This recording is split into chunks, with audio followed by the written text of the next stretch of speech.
Welcome to So Very Easy. My name is Laura, and I have found a piece of fabric that's made me clear off my table, stop what I was doing, so I could start a project. When I came across this cartoon panel, I had to have it. It is a panel from Timeless Treasures, and the cartoon characters, if you look carefully, you might recognize them as Earl and Opal Pickle. And Opal has taken up quilting, and poor Earl is going to have to put up with it. Now, the creator of this cartoon characters has been doing this for about 25 years. It's Brian Crane, and his cartoons are very, very funny. Now, I'll put a link in the description to Brian Crane so you can check out his cartoons. I'll also put a link in the description to the fabric in case you want to get some. The other thing that the fabric came with is this cartoon strip. Now, it's going to be a lot of fun to cut up to go with the big panel. So the other fabric I chose with the two cartoons is this black and white swirl, this black and colored swirl, and this very awesome piece of fabric. It looks like the selvages have been cut and sewn together on the bias, and it is going to be a lot of fun to work with this fabric. And it's going to be very easy because it will hide a multitude of sins. This is going to be a fabric to keep in my stash because I know I will use it a lot. So the first thing we're going to need to do is square up the panel. Now, you can follow along with any panel that you have because this is a sew as you go kind of technique, and you will be able to square it up as you go along, because it's very hard to cut panels because they don't want to square up to the pictures because the fabric is printed and they have a tendency to shift, so they just don't square up the way we like them to square up. So I'm going to show you a couple of tips and techniques on how to fool the eye and yet keep that squared up. So let's get this first panel cut and squared up so that we can get some borders going. As with most panels, the ruler will not line up to the inside frame of the picture. So we need to sort of force it and pretend as we go along. So I am going to want to cut 1.5 inches from that border. So I'm going to line up the 1.5 inches from this corner and 1.5 inches from this corner. Now I can see that the fabric looks like it's bowing this way. So here's my 1.5 inches line, and it doesn't fit. So you can just take the fabric and just tug it slightly under the ruler until you come to that 1.5 inch mark. And then you're able to cut that off. So it's 1.5 inches from each border. And now I'm going to do the same for each of the sides. I'm not going to match up the ruler to along this edge. I'm going to match up as best I can to the frame of the inside of the panel. So again, I'm going to line up 1.5 inches, and I can pull or push the fabric in so that it will follow that line at 1.5 inches. And it doesn't have to be exact. It's just going to give you as close as you can to the 1.5 inches. Cut it and do that all the way around. So 1.5 inches has been cut all the way around as close as I can to the border of the fabric. Now this is not going to be square, and that's okay because the next border is what's going to make it square. So for the next border, and this is going to be the border that will square it up, I try to find a fabric that is very similar to that fabric that it's going to butt up against. So I could choose one that has this color, but from a distance you can see that it looks a little bit darker, where this one has the same appearance. It has the same feel to it. This has sort of irregular dots and this has irregular dots, but the lightness is what we'll read on this versus the dark. So I'm going to use this border next. Now I have to decide how big to make this border because this is the one that's going to be squared up. I do like to make it bigger than what this little border is going to be so that your eye is more pulled to this color than this one, even though they're very similar. So if this is 1.5 inches, I would like this to be finished about 2 inches. But because I need to square it up, I need to cut it 1 inch bigger. So I'm going to cut enough to do a 3-inch border all the way around the panel. So the borders have been put on and the seams have been ironed flat and opened. They're not going to one side or another. And by doing that, your eye does not see any shadows here or any lumps. It is nice and smooth, and this is the look that you want, because what you have done is you have tricked the eye to think that this is just the continuation of this panel. Now you're able to take this to the mat and you're able to square it up. Now when you need to square up a very large piece of fabric like this panel, you need to find the center mark going in one direction and the other of the panel. And that's where you need to fold it. So in my case, the center mark is right along here, and I'm going to fold that and making sure that this is straight and this is straight. Just ignore the sides because this is where the squaring up happens. So take a long ruler and find the straight of the fold and have it match along one of your measurements. Now if the ruler is not long enough to come to the end, use another ruler and have the two butt up against each other. So I have the ruler and a mark along the folded edge.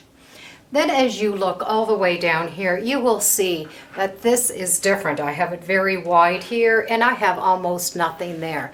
And that's fine because this is where you're going to take this extra off and you're going to be able to square it up. So making sure that the fold line is straight on a mark on the ruler, and you'll be able to cut all the way down and cut this extra off. Now it's not so important what the measurement is at this point because you can trim it down once it is squared up. You see what the difference is here? And I will do that to the other side. So I have the two sides that are squared matching the fold. Now I need to cut off the bottom. Again, if you don't have a ruler long enough, buddy it up with another ruler. And at this point, then I can use the cut lines on each side to find the straight line here. The bottom's been done, now it is squared up. So you can see it is all squared up, and you have fooled the eye to think that that is all one border and that that last border was not cut crooked. However, it was. Now we can go and put the next borders on without worrying about it. So the next border is going to consist of some of these cartoon strips plus this fabric. So I want the fabric to appear that it's running from one side down and to the other. In order to do that, I need to cut the fabric a little bit different. So I am going to cut 2 strips down the selvage edge, and then 2 strips are going to come along this edge. So here's the fold, and here is the selvage. So this is the cut edge, and normally you would cut the strips going in this direction. But to start with, you are going to need to cut coming down this way, all the way down. That way, when this is put on the quilt, it's going to give it that continuous look. So I have cut 4 strips because I'm going to have 2 borders, 4 strips along the selvage.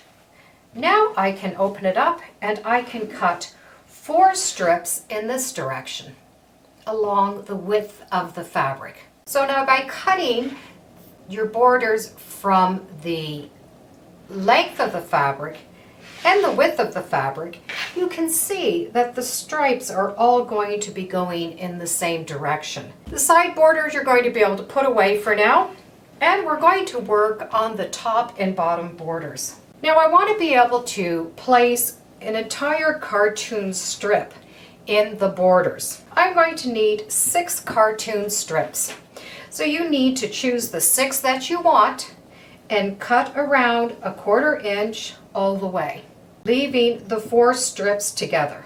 So we're going to construct these borders first, and then we'll put them on the quilt second. So out of the 6 comic strips that you cut, you need to sew 2 on to the ends here, 2 on the ends here. And if you keep your fabric laid out in this order, you will keep your stripes going in the same direction. So we'll get these sewn together. Then we're going to repeat taking the same size measurements to make another border with this. You need to cut 5 strips from the polka dot fabric, and 3 of them are going to make the outside borders. So 1.5 and 1.5 is what you're going to need for the left and the right of the quilt.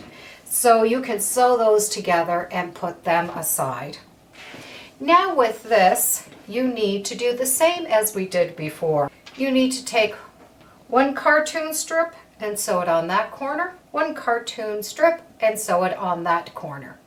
And then you have all your borders done, and we just need to assemble them.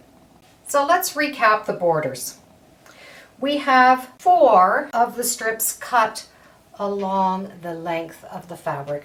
We have 2 polka dot borders, and these are going to go along the side. These 6 are going to go along the top. So we have 2 with the cartoon in this direction with the stripe, and 1 with the black and white. And then the opposite, the cartoon is here with the stripe. Now these are all going to be put on the quilt just like a log cabin quilt. Just like a log cabin, you're going to do one side, a bottom, the side, the top, side, bottom, side, top. So let's start with the stripe going in this direction. Sew it all the way to the bottom, trim it off and press, and then we're going to do the next border. Now I have the one side sewn on and pressed and trimmed. I'm going to sew on the next one. And this is the one that the cartoon is in this corner. And you'll see the stripes are going in the same direction. So I'm going to sew that on and trim it. The bottom has been sewn on, trimmed. Now you need to put the next side on. And because you cut it down the lengthwise, it doesn't matter what direction. It will match. Sides done, top. Line it up. Sew all the way, press and trim. Top on, 1 round is done. Now we need to do the second round. And we're going to put a solid piece of the black and white polka dot. Side is done. Now we're going to sew on the cartoon that's attached to the black and white. Sew it on, trim it off, and then we're going to put the solid black all the way down the next side. Side done. Now top, iron, trim. So the second round has been done. So now I'm going to continue with the third round. Stripe onto the right, cartoon on the bottom, stripe on this left side, cartoon on the top. So the 3 rounds with the cartoons in the corner are done. Now we're going to add 1 more polka dot border and we will be done. Well, if this is not fun and happy, well, I don't know what is. It was very easy to make, even though it looks very complicated because of the striped fabric. That striped fabric being designed on the bias really makes a difference. However, it was not on the bias. You just need to remember that you need to cut your side strips down the length of the fabric. The top and the bottom are going to be in the width of the fabric. You do not need to add the cartoon corners, however, I did like them, so I wanted to add them. And it's that easy. Once you have that center squared up, well, the rest of it goes together very nicely. I'll put a link in the description for all of the widths of the fabric that you're going to need and how much fabric you're going to need.